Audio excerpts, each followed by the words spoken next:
We'll get to episode 217 in just a moment, but before we do, I'd like to ask for your support of the Keystone chapter of the National Federation of the Blind of Pennsylvania. Go to supportkeystonechapter.org to make a donation. Any amount would be helpful, even if it's $1 or $2, especially if you check that box that says you'll cover the fees. When you check that box and donate $2, it'll cost you about $2.56. Again, supportkeystonechapter.org. Thank you so much. I really do appreciate it. From Studio B in Swarthmore, this is the iCantCU podcast with David. It's like blind people for dummies. Hello there, and welcome to episode 217 of iCantCU. My name is David, at David Benj on all the socials. I really do appreciate you joining me for this episode. And as usual, I've got a few things to talk about, maybe even more than a few. I'm going to tell you about my COVID shot and flu shot, which I didn't want to get, but I kind of had to, and I'll explain that in a moment. I'm going to tell you about my conversation with the folks at Seleste Glasses, which I talked about a few weeks ago. I'll be beta testing those hopefully soon, probably by the end of March, but I'll get into it in a minute. I'll tell you all about Washington seminar and all the things that went on when I was down in Washington Monday, Tuesday, and Wednesday of this week, and all the extracurriculars that go along with that, going out to dinner and so forth. And I'll also give you an update on White Canes Connect. We had an interview today. The episode will come out next week, episode 060 or episode 60, if you will. And in Just Listen, I'll have some sounds from the traveling from my house to Washington, more like from Philadelphia to Washington on the train. And I've also got a clip of the monorail that goes under the Capitol to the Russell Senate office building. And if the quality is good enough, I haven't quite gotten it exactly right, but I also have a clip of Senator Bob Casey who spoke with our group. But I'm going to lead off today talking about the flu shot and the COVID booster. It was my fourth COVID shot all told. And as I said, I was pretty much done with getting the COVID shots. I didn't want to get more. Liz had asked me if I was going to get them. She's been getting all the updates as she can. Jacob's been getting all the updates. And I finally got approved to get a new psoriatic arthritis medicine that was coming this week. It actually could have been here on Saturday before I left for Washington. And I thought, that's not a great idea to take that and then go somewhere else where there's nobody going to be around me a lot of time. And if I had some issues with it, I don't know what I would have done. So I held off the shipment until Thursday. It got here Thursday. My flu shot and COVID shot were Thursday. The pharmacist at CVS told me to hold off a couple of days before I take this new psoriatic arthritis medicine called Taltz. And I'm glad because today, I'm recording this on Friday night, I didn't feel 100% today. I was a little achy. Actually, I was a lot achy, psoriatically speaking, if that's even a word. And just was a little sluggish today. And so I'm probably going to take that medicine on Sunday. And the first dose is a double dose. I stick one needle in one leg, one needle in the other leg. Not at the same time, I don't think. I can do one and then do the other. But I'm going to do that. And when I was getting and going through all the information a couple of weeks ago with the pharmacy, and it's an online specialty pharmacy. You can't go over to the CVS around the corner to get it because it's ungodly expensive, and they usually don't carry that in stores and so forth and so on. So the pharmacist that I talked to told me that between Taltz and coming off of the prednisone, that I was more susceptible to infection. Even just with Taltz, I was more susceptible. And with psoriatic disease, everybody is a little bit immunocompromised. And my doctor had recommended that, this is going back a year and a half or so, that I stay up to date on the COVID shots. I wasn't too excited about that. And like I said, I didn't until now because of the extra threat having to be on both these medicines as I'm coming off of the prednisone, but I'm still probably a month to 2 months away from getting taken off that. when you take prednisone, you have to kind of, and I forget the word, but you have to step down each step of the way. I was on 10 milligrams. Now I'm on 7.5 milligrams. I'll go to 5, then 2.5, and I don't know how long I'll be on that, and then I'll come off of it. And hopefully Taltz will make me feel better, and I don't have any of the crazy side effects. One thing that the pharmacist, when I was getting approved for this, had told me, she said, there's not really any bad side effects to Taltz. When somebody tells me that, that's a red flag, because there's always side effects, always. Hopefully it's nothing crazy, and hopefully it helps. I'm really interested in that, because it's getting cold again around here, and I'll get into that in a couple of minutes. But it's very chilly outside. Wind chills are in the low teens right now, or maybe even single digits by now. I'm recording this Friday night, as I said, and so it's, like I said, been a busy week. Also on Thursday, I talked to Shub from Seleste Glasses, and that's Seleste.co, and Seleste is spelled Seleste.co. I'll have a link in the show notes. And they have glasses similar to the Envision glasses, which are basically Google Glasses with the Envision app on them. The only difference there is the Seleste glasses are an actual pair of glasses, so they look like glasses. They don't look like something crazy. And you can get those with Google Glass, but you have to spend an extra, I don't know, $400 or so, or 400 euros. Envision is a Dutch company, so their prices are in euros. So I had this conversation with Shub, who went over what they expect of folks who are beta testing, which I will be doing. Not all of the features are going to be there. And one of the questions he asked me, and for a moment I thought, oh, wait a second, do I want to do this? One of the questions he said, they're not going to have all the features, and especially not right out of the box going to have the video recording feature. And that was one of the things that I really was excited for, because having something like that hands-free would be great as I'm out and about. And I want, like I've mentioned a million times here, want to do more stuff on YouTube. So to have that, it would be awesome. So that will be something that's coming along. But I'm excited to try these out. These will have an AI in their app that will tell you things. They will also basically have something similar to FaceTime, but again, it'll be hands-free. And I know it doesn't sound like a lot, because when you have FaceTime, you can just have your phone in your hand and you can point your camera to whatever you're looking at. But remember, when I'm walking around, one hand is already occupied swiping back and forth with my white cane. And if I'm out and about and I've got some sort of shopping bag in my other hand, it kind of makes for some tricky maneuvering when you try to pull the phone out and take a look at something. And I do that, if I want to see a sign. For example, in Washington, we walked past a group of stores and restaurants going to the McDonald's one afternoon, and I pulled my phone out and I opened Seeing AI, and I just pointed it up where I saw the signs, which I couldn't read, but I saw the signs and I had my phone read what was there. And in some instances, it couldn't read the sign, but there were other signs in these businesses' windows that kind of gave me an idea what was there. There was a pizza place and the McDonald's and a couple, I think there was like a deli or something like that. And one other place. One kind of reminded me of a salon, but I never saw or heard what that one was. But that's what I had to do if I wanted to see what was there. Same thing goes when I go to a museum. As I mentioned a few months ago when I was at the American Museum of Natural History up in New York, I take my phone out and kind of wave it around, point it at, if there's something that I see and I want to know what it is, I then usually go to one side of the thing and then the other and then below. And then if it's something that's low, I point it above. Sooner or later, I find out, my phone starts reading it to me and tells me what it is. This way, if I've got these glasses on, I won't have to do that. So I'm excited to try that out. Shub told me probably by the end of March. That being said, I haven't gotten any kind of contact from him since we spoke on the phone.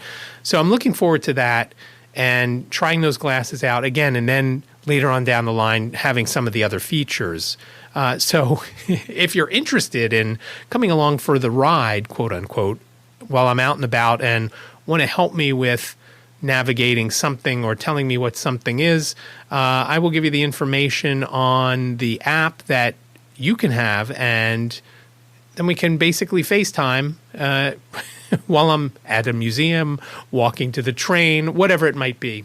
I am excited about trying these, though. So the bulk of what I want to talk about today is Washington Seminar. And Washington Seminar is a yearly event that has been going on for about 50 years. The National Federation of the Blind picks a few days, usually in late January, early February, and everybody goes to Washington. For us in southeastern Pennsylvania, it's very easy. You go into Philadelphia or go to Wilmington and you get on an Amtrak train and go to Washington, and you're there in about 2 hours. Now, the cool thing about the train this year, I bought the tickets early enough. It was $17 and change each way. I paid less than $35 to go to Washington and come back. And again, I think I told you back in December when Jane and I went to New York, it was $340. We've gotten cheap tickets to New York as well, and it's always great when you get on the train and it's under $18 to go wherever. Going to Washington Seminar, and Washington Seminar isn't as hugely attended as a state or national convention. There's about 500 or so people that go. And on the train that I was on, it was only me and Eugenio. Eugenio is from the Greater Philly chapter. He's also the treasurer there. And we've roomed together, and he was my roommate this time too. He only stayed one night though. But he happened to be on the same train as me, and it was kind of funny because when I got to 30th Street Station, I walked in the door, and as I'm walking, I hear this tapping, and I'm like, hey, wait a second, there's some other blind guy here. And I went towards the tapping, and as I got closer, I just yelled out Eugenio's name, and he's like, David? And I said, yes, and then we found the red cap area, and then we went and got on the train. And a very uneventful ride going down. I don't think it was that packed. I wasn't 100% sure because I never got up from the seat. Well, I did get up from the seat once, and I'll tell you about that in a minute. It's kind of funny, and I know I probably talk about it every time I get on a train. So Washington Seminar, so everybody goes down, and what happens is the first night there is a thing called the Great Gathering In, and there are a bunch of speakers.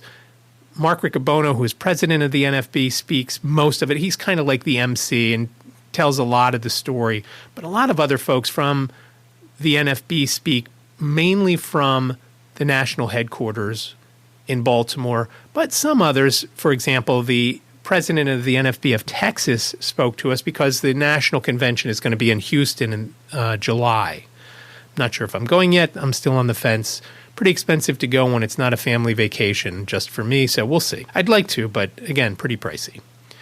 So you hear all that, and then you hear usually there is a senator or a Congress member that come and also speak. And in this one, it was the Maryland Senator Chris Van Hollen. He spoke to us, and he's at a lot of the events. I've seen him speak more than a few times, either at Washington Seminar or when I've been in Baltimore at the National Center or at a reception.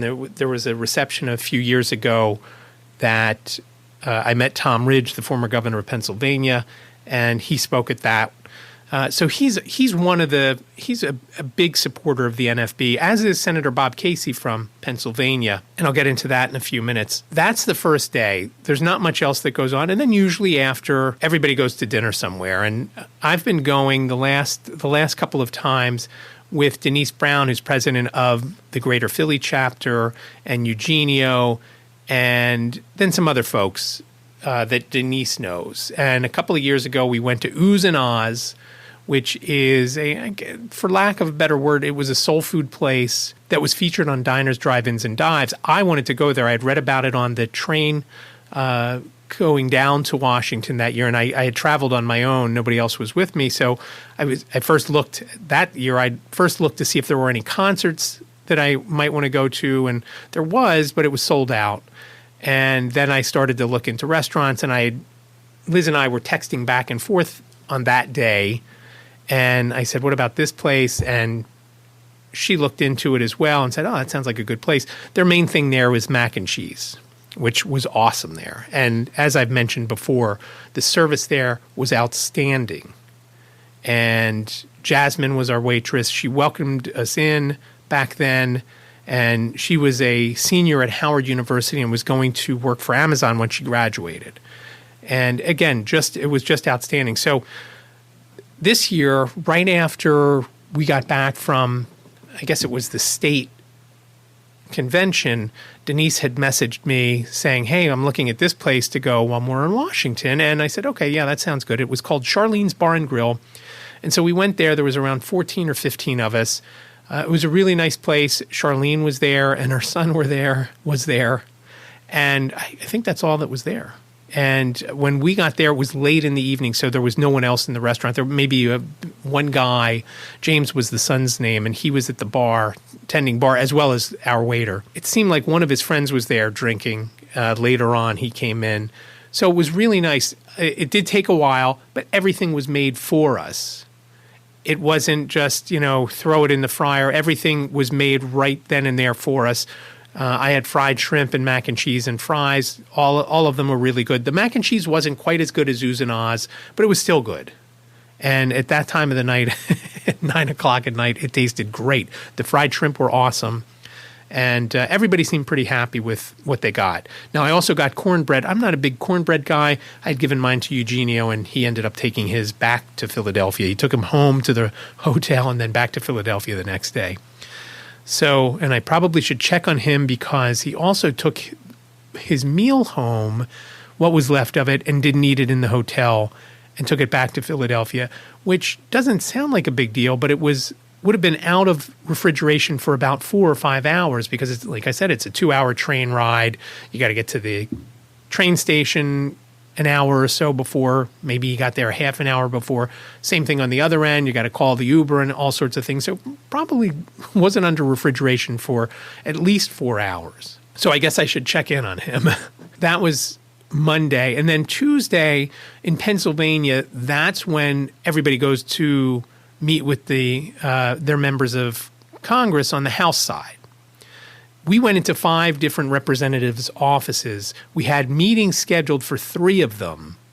And then the other 2, we tried to get meetings, but we couldn't get meetings. And one of them was my congresswoman, and it was irritating that they wouldn't take the person who is in charge of, her title is legislative director for the NFB of Pennsylvania, Emily Gindelsberger.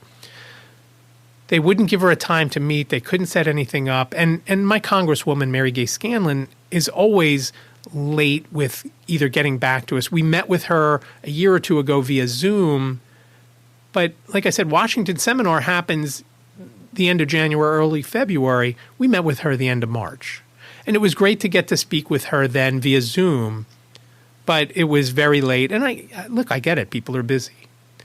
And so we went into her office anyway to drop off the packet. Now, I had actually called the office as well because Emily thought, well, you're a constituent. Why don't you give them a call and see if they'll schedule an appointment for you? We didn't have an appointment, so we just walked in. And some of the offices had, I think when we walked in there were at least 4 or 5 people that was somewhere in the office. There's a couple right on one side of the door and one on the other side, and then we met with Dante. And Dante happened to be the guy I spoke to on the phone that took my information down after I kind of made him because he wasn't going. I said, don't you want my phone number? And finally he said, sure. I'm pretty sure he probably threw that piece of paper away if he even wrote it down. But we did get to speak to him, told him the 3 items on our agenda. One of them is Web and Software Application Accessibility Act.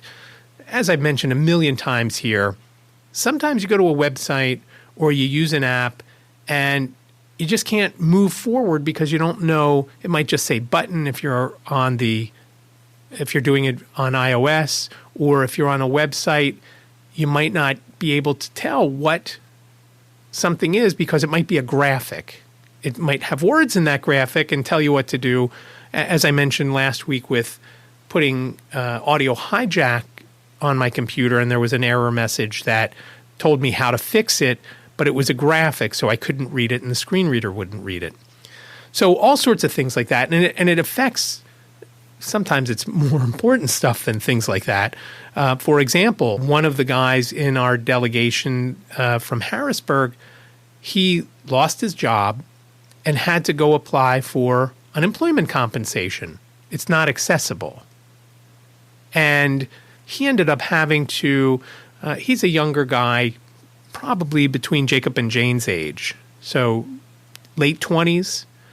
He had to get his mother, who lives out of state, to give him a hand with that because he couldn't navigate it. He could not do it.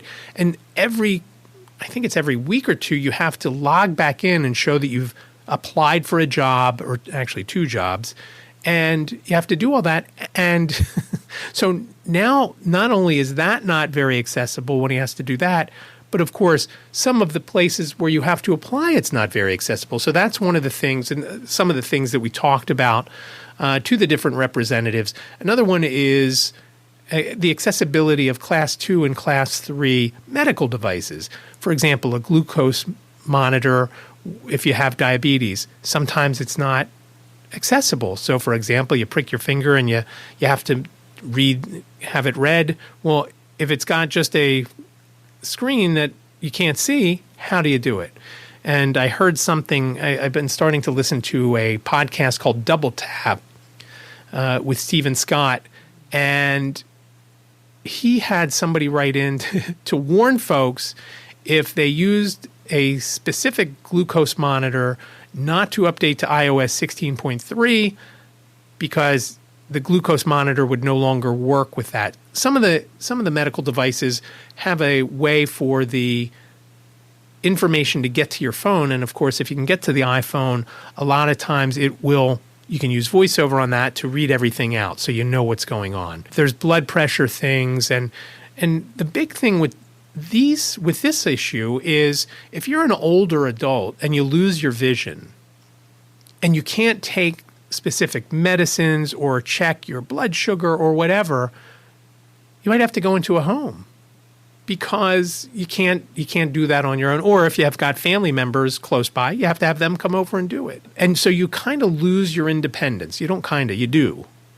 And so it's very important that things like this, just like I've mentioned before with using my microwave, where it's just a flat glass screen and some words printed on the glass, words that I can't see. And when you try to use Seeing AI or something else, it's hard to use. Now, maybe if I use Be My Eyes or Ira, maybe it would be more helpful. Or if I FaceTime with Jane if she was around. Or obviously if Liz is here, Liz is going to do it and I'm not going to have to worry about it. So that was the second thing. So the medical device thing is the second thing. Again, very important. And then the last one has to do with Social Security disability income. And the way it works for someone who is blind, when you're on Social Security, when you get disability, and you are allowed to make $2,460 a month above what you get from Social Security. If you get $2,461, what do you think happens? You don't lose $1 or $2 or $3 of your Social Security, you lose it all. So if you get to $2,461 in a month, you then cannot get any of your Social Security. And obviously a problem, and the fix is what everybody would like, is a sliding scale. If you get to 2461 or 2480 or whatever, you lose not a percentage for every, I forget what the number is. I think it's for every $2 that you go over the 2460, you would lose $1 in benefits until you get to zero. And of course, the big thing there is when you're on Social Security disability, you also get, I always forget which one, Medicare, Medicaid, whichever one you get with that. If you lose the Social Security, you lose that, so you lose your insurance. And so also very important. So it kind of stops folks, blind folks, from wanting to work because they have to make up so much ground if they get to that. Because again, if you make 2465, let's say, you're not taking 2465 home. You're taking somewhere between 16 and 1800 home, as well as you're not getting any kind of medical usually with that kind of money. So just a big thing. And we talked with a couple of the folks. We talked about some other things along those lines. But we met with the 5 reps. One of the great things this year for me was a first, and I think I've been to 3 or 4 Washington seminars. I did the ones on Zoom the last couple of years. The last one that was in person was in 2020, just before the world shut down. And then I was at 1 or 2 more. I can't quite remember. I love going to this, probably more than going to the state convention or the national convention, because this is something that's actually making things happen. And it's very exciting walking around the Senate office buildings and the House office buildings and getting the chance to meet with congressmen and congresswomen. And this year I finally got to have a meeting with an actual congressman, not just their staff. And it was Congressman Glenn Thompson from the 15th Congressional District in Pennsylvania.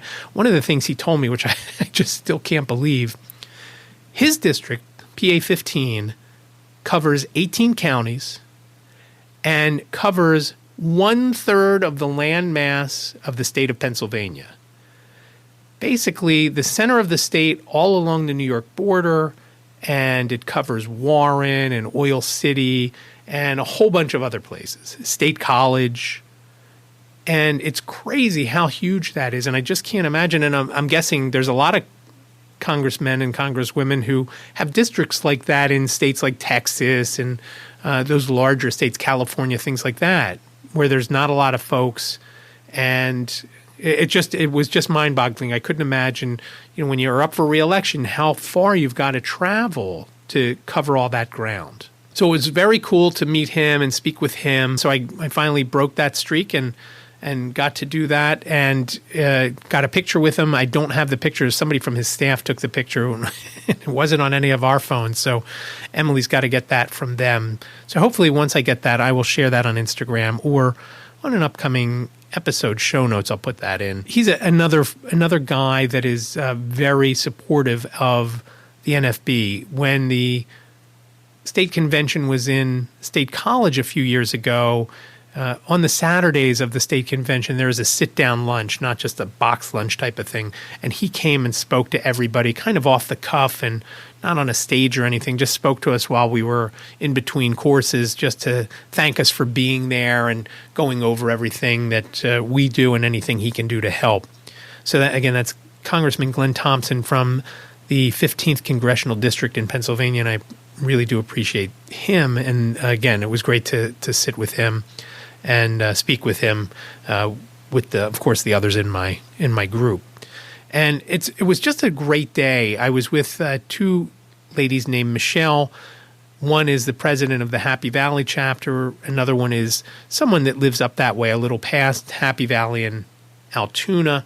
And so we kind of spent the day together wandering these office buildings and going into the different representatives' offices.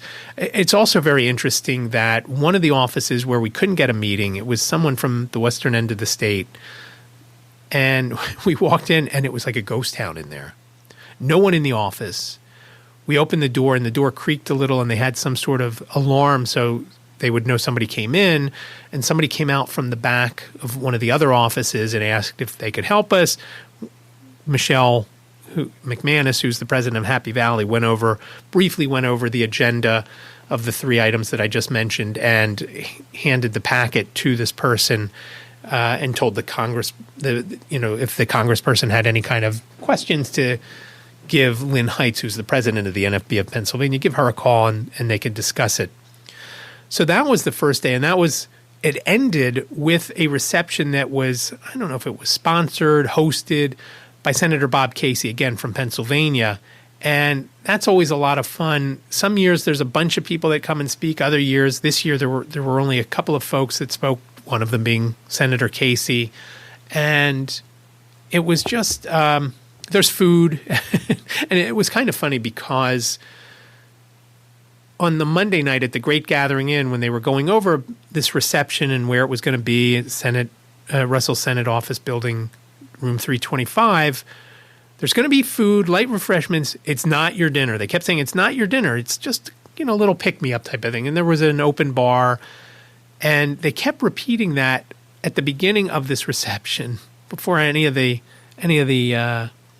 Congress folk came in and said, hey, look, it's not your dinner. And about halfway through, there was still evidently a lot of food, so they kept making it, well, there's still food. Go back and get some more. And I just thought that was kind of funny. But this was very cool because a couple of the folks from our contingent went early, so they got a table for the 9 or so of us that went to this reception. One person didn't go, and a couple people left that day, like Eugenio, for example, didn't go because he was catching a train home, and Maria didn't go because she was catching the same train home. We had this table. I, of course, did not sit. I stood next to the table and actually took my Zoom H1N down, and I actually talked to each one at the table at the time. I missed the Michelle from Altoona because she was the designated food runner. From the food table to our table, and just went around and got stuff for people. So she wasn't there when I took some ask folks questions, and I will have that probably in an upcoming episode of White Canes Connect, not in this, but I also recorded Senator Casey's remarks to us. I don't know how great they're going to be. I tried to play with the gain, and hopefully some of it is usable, at least a clip or two that I could use and just listen. That'll be coming up a little bit later. And like I said, hopefully not 100% sure that it will happen. But then, so that's Tuesday. Tuesday is now done. Everybody's tired because they've been walking all around these office buildings. So dinner was at the hotel restaurant. We stayed at the Holiday Inn on National Mall, which is literally around the corner from the Capitol.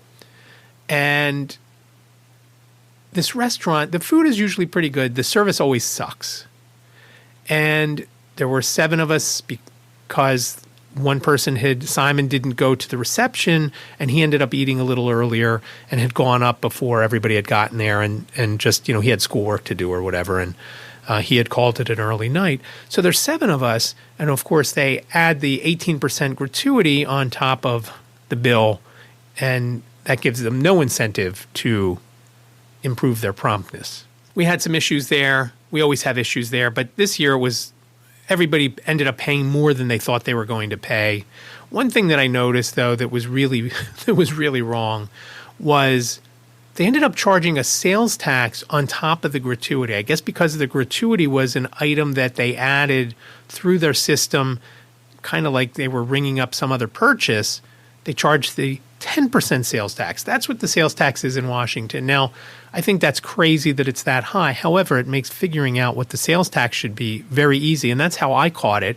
My stuff came to $27 with the tip, and they added $2.71 to the bill for the sales tax. And I said, first of all, this isn't right. And the waitress and I went back and forth. She said, you don't understand. I said, there's nothing to understand. It's math. If you take my hamburger, it was a bacon cheeseburger, was good, and my drink, which was a lemonade, not so good. They didn't have any kind of iced tea, disappointing, which was $4. That's $23. Sales tax should have been $2.30. She wasn't getting it. I said, write it down and do the math. And she said, let me get the manager and he'll explain it to you. I said, again, nothing to be explained to. It's math. 10% of the stuff I ordered is $2.30, not $2.70, because you're not going to pay sales tax on the tip that you're charging. And finally, when I said to her, I said, look, I know you're not doing it. It's your computer system. That's always the excuse, right? It's always, it's the computer system. We have no way of fixing that. We're just dumb waiters and waitresses and bartenders and whatnot. That wasn't that 40 cents wasn't the issue. It was one issue, but it wasn't the issue. So we never did.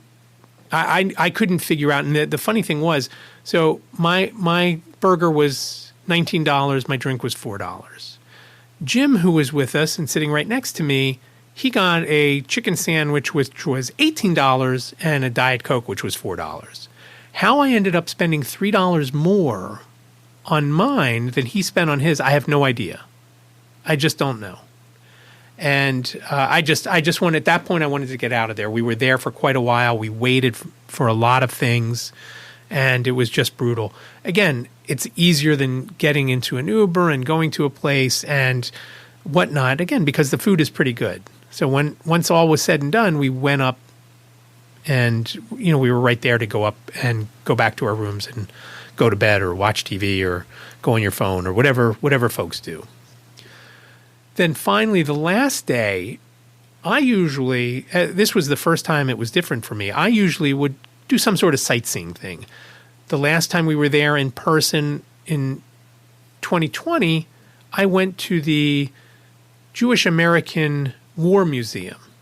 And I was really interested in that because, as I've mentioned multiple times here, my dad was in the Air Force during World War II. We have a shadow box with his POW papers and the letter from, I guess it was the Department of War, to my aunt saying that he was captured, he was missing in action, and then the one that said he was a POW. There was a list of the crew. There was a picture of the crew. There was, again, the records from the coolest thing is the record from the camp, that when the camp got liberated, my dad grabbed his record.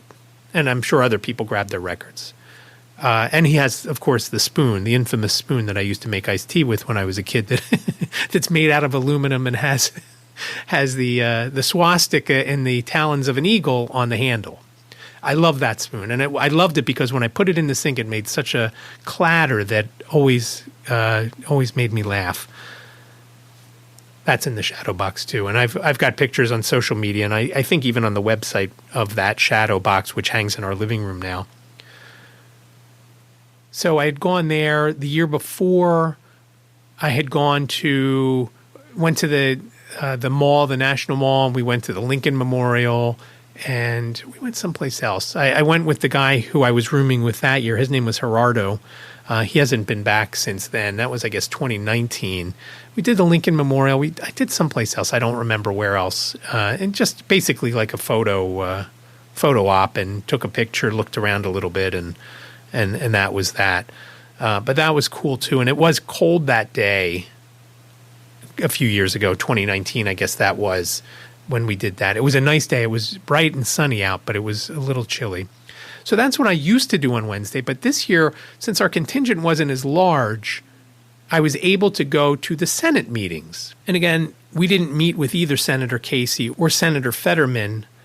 And I'll tell you, I'll get to Fetterman second, but because we met with Bob Casey's staff first. And the guy who we met with was very cool. We had met with him on Zoom last year. He's very interested. Senator Casey is with NFB business and just very helpful. His name is Michael. He grew up in Ridley Park, not far from where I am recording this right now in Swarthmore. And we had a little back and forth when we were talking about the area and the poorer section of Swarthmore, which both his son now lives, and obviously we live here in Swarthmore Wood, technically not Swarthmore. But we met with him for quite a while, and then he took us down to Fetterman's office. Now, the funny thing is, when you're the new kid on the block like Fetterman, you don't get the great office space, you get the basement.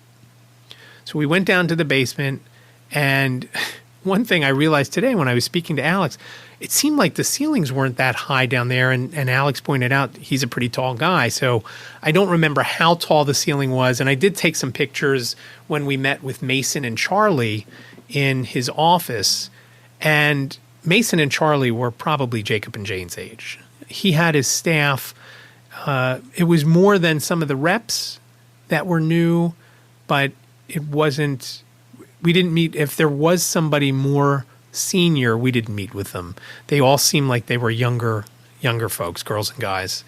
And I'm sure they weren't happy to see 10 blind folks show up at their door after we couldn't get a meeting just to drop off this pamphlet and then they actually took the meeting, that part was cool. And like I said, I did take some pictures there. Those pictures, along with some others from, let's call them action shots, from the different meetings with the folks and at the reception, those will end up on nfbp.org. And once we get it done, at nfbofpa.org. That's the site we're working on now. So those pictures will be there. But it was great to meet with both of them. And I was a little worried because I got a late checkout, but I only got the 1 o'clock checkout. And I didn't get back to the hotel until about 1:30. And then I wanted the late checkout because I did not want to travel home in the suit. That's one thing that you've got to wear the suit, both to the meetings on the with the representatives and the senators. In the past, I hadn't had to worry about that because I was only going to really meet with the people on the first day. So I was paranoid the whole Tuesday because I thought, I'm going to spill something on this. What am I going to do? Then I'm going to go to see the senators, and I am going to have a hoodie on. And I guess the folks at John Fetterman's office would have thought that was great, but maybe not in Senator Casey's office. So fortunately, I didn't spill anything on there. I was good to go, and I did wear the suit both days. That was the one thing that made me a little nervous. Now, here's the funniest thing. Of the whole time we were in Washington, our room was room 570, Eugenio and I. And the first day after we got back from dinner that Monday night, kind of talked for a while, and we have very similar interests. We're interested in sports, and we talk some blind stuff and some other things.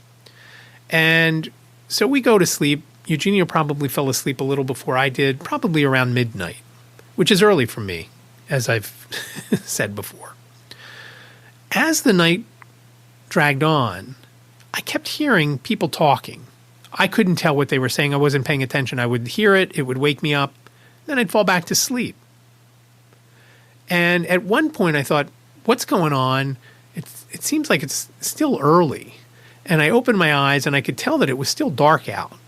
And I thought, okay, what's going on? Is it people having a party? What's happening?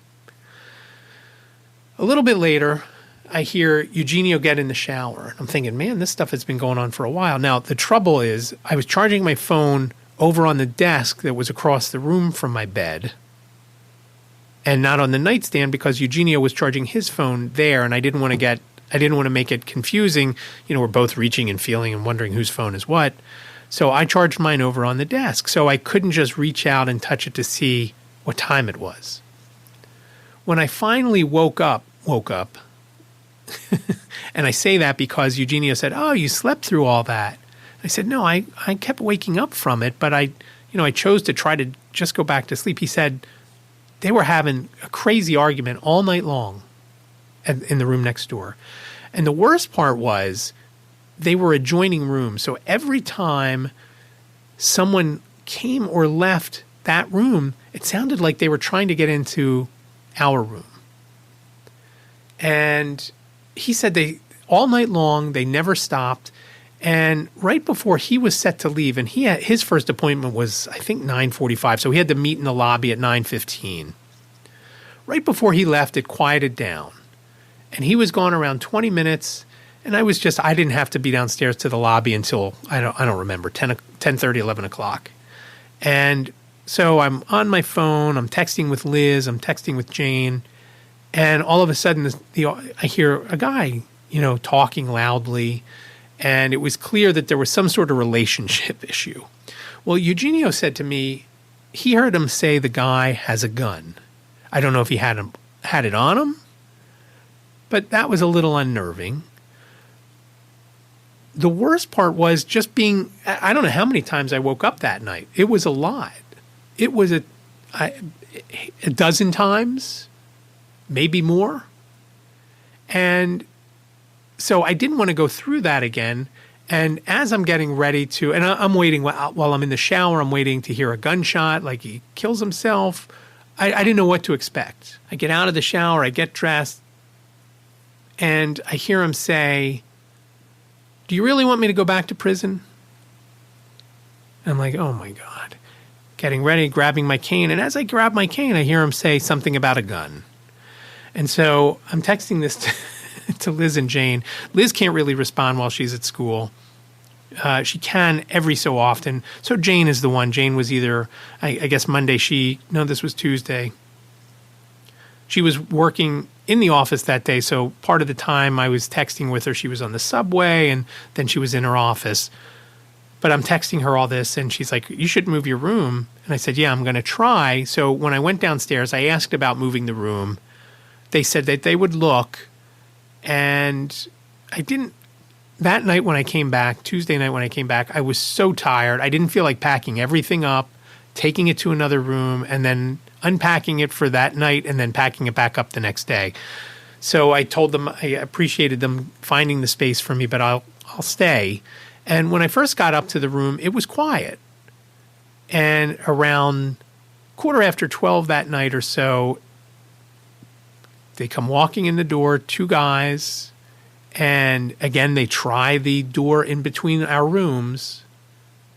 And it kind of made me nervous because, again, earlier in the day when I heard the guy, it was just the guy on the phone with a girlfriend, a wife, whatever.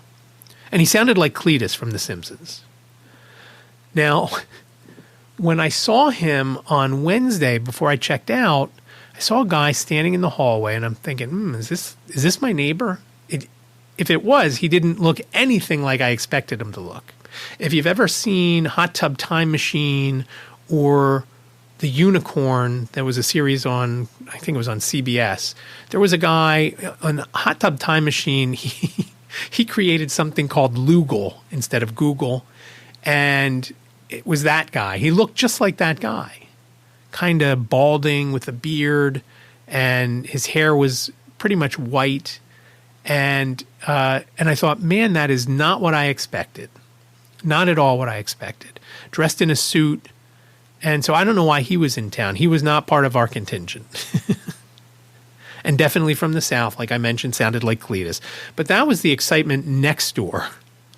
So it was just a great time in Washington. And again, like I said, it just seems more productive to do that than the state convention. And don't get me wrong, I like going to the state convention because there's so many more people that you don't get to see very often, and so you connect with them, and especially for White Canes Connect, it's good to get some other stories and make those connections. This past convention, we met with a few folks that we'll probably have on White Canes Connect, and it's just different. Washington Seminar is different, and again, it's almost like you're working, because you're going to the different offices and you're going through everything. You're trying to say, hey, look, would you support this? And when there's a bill that has been introduced, a lot of them are very receptive because we're not asking them to do crazy things. We're not asking for money. We just want an equal playing field.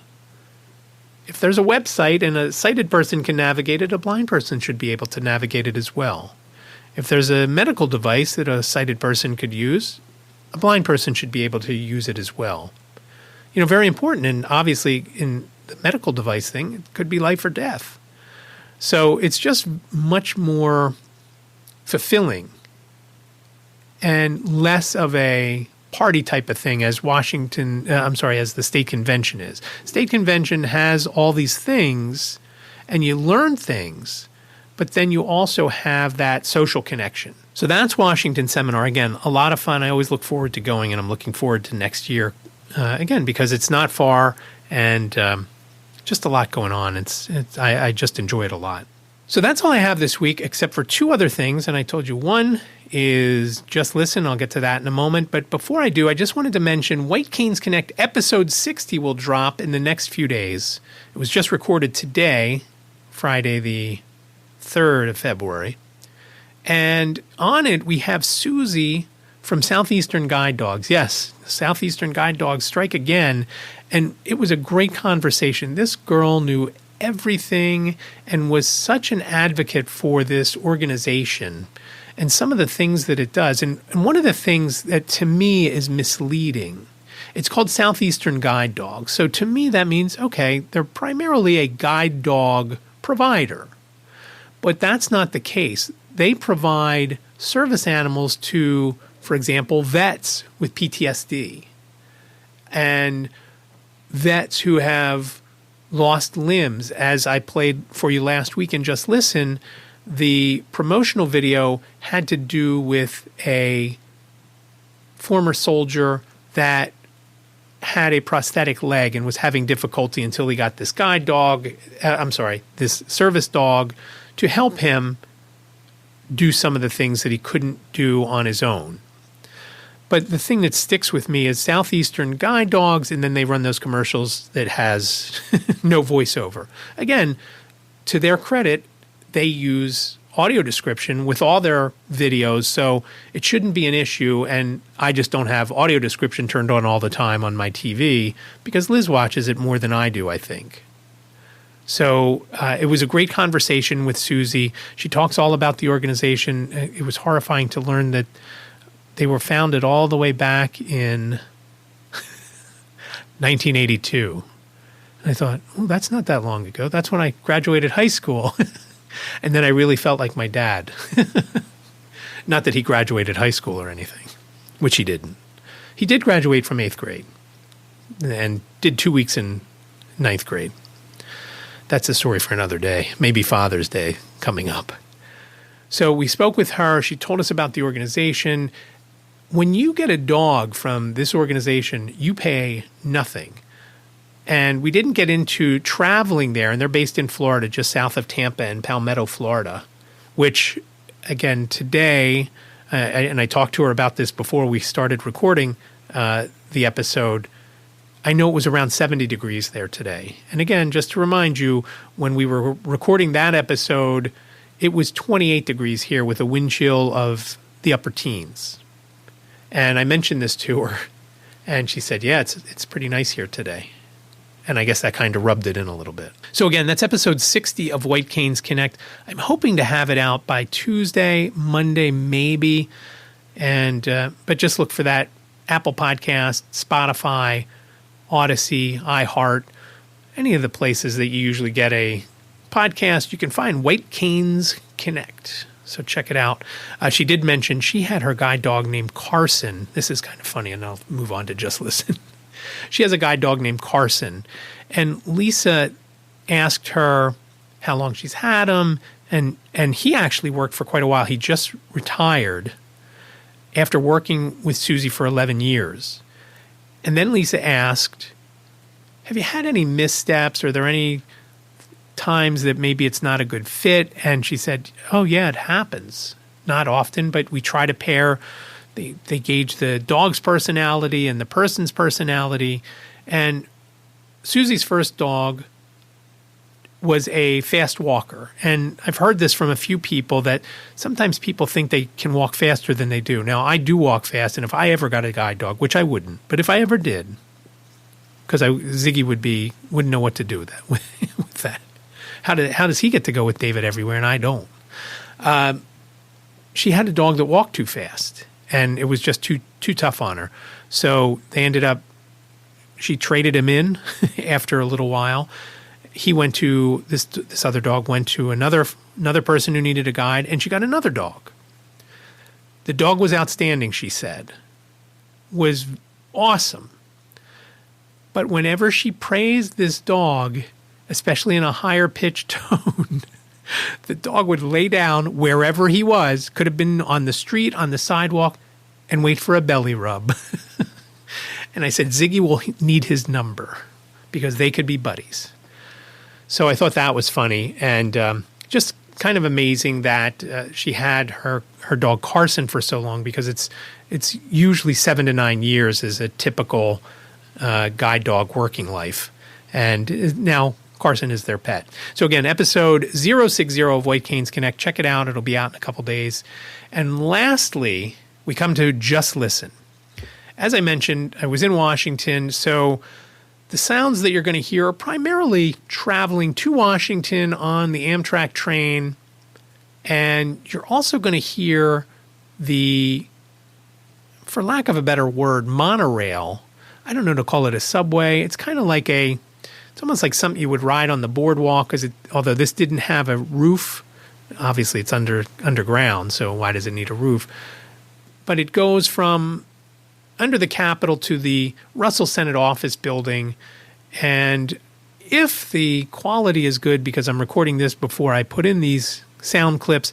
If I can get a decent clip from Senator Casey, I will have that in there as well. So here is the Washington seminar version of Just Listen.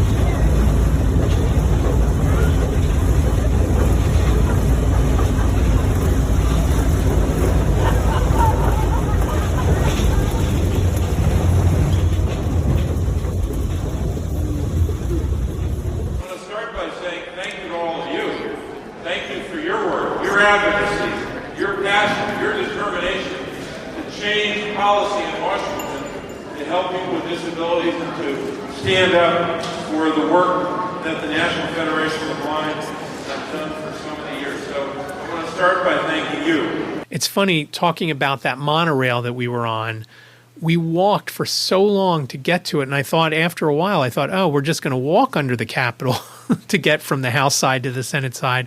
And then we finally got to this monorail, and we were probably on the monorail 3 minutes, 5 minutes, I don't even know. It's a very quick ride. And I just thought that when I got off, I thought to myself, that's it? It would have been something I could have easily walked. Maybe some of the other folks in the group, it would have been trouble to walk that much further, but it was very cool that we got to ride on that. And I thought that was neat. And that was set up by Representative Glenn Thompson from the 15th Congressional District, and one of his staff members named Connor took us down to it. So thanks to them for setting that up. That was about the highlight as far as sightseeing goes. That was unexpected. And unfortunately, like I said, I did not get to sightsee. But that is this week's Just Listen. In fact, that is the entire episode. It's been episode 217. Please reach out on social media at David Benj. That's Twitter, Instagram, Facebook, LinkedIn, and YouTube. Also, you can email me, iCantCUpodcast@gmail.com, iCantCUpodcast@gmail.com. Best of all, you can call me and leave a voicemail. It's area code 646-926-6350. Again, 646-926-6350. Questions, comments, show ideas, things you love, things you hate, anything you got, please reach out. Please leave your name and town. If you do, leave a voicemail. And again, you've got up to 3 minutes on that. 646-926-6350. Finally, as usual, the show notes are available over on iCantCU.com. So this is episode 217. So iCantCU.com/217.